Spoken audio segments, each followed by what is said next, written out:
Alexander the Great adalah salah satu tokoh paling berpengaruh dalam sejarah dunia. Ia lahir pada tahun 356 sebelum Masehi di Makedonia, sebuah kerajaan di wilayah Yunani Utara. Ayahnya adalah Raja Philip II yang dikenal sebagai pemimpin militer yang kuat. Sejak kecil, Alexander mendapatkan pendidikan terbaik.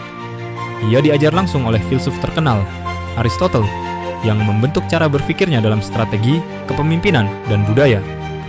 Pada usia 20 tahun, setelah kematian ayahnya, Alexander naik tahta sebagai Raja Makedonia.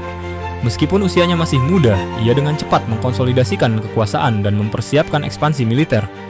Target utamanya adalah Kekaisaran Persia, yang saat itu merupakan kekuatan terbesar di dunia.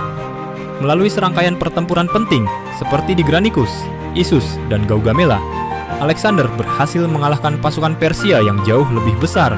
Keberhasilan ini tidak hanya disebabkan oleh jumlah pasukan, tetapi juga strategi militer yang efektif dan kepemimpinan langsung di medan perang. Setelah menaklukkan Persia, Alexander melanjutkan ekspansinya ke Mesir, di mana ia mendirikan kota Alexandria, yang kemudian menjadi pusat budaya dan ilmu pengetahuan.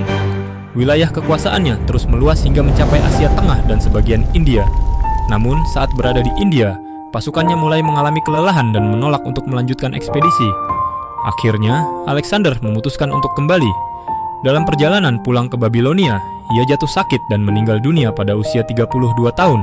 Penyebab kematiannya masih menjadi perdebatan hingga saat ini, dengan berbagai teori, mulai dari penyakit hingga kemungkinan keracunan. Meskipun masa pemerintahannya relatif singkat, Alexander berhasil membangun salah satu kekaisaran terbesar dalam sejarah kuno. Pengaruhnya juga menyebarkan budaya Yunani ke berbagai wilayah, yang dikenal sebagai periode Helenistik.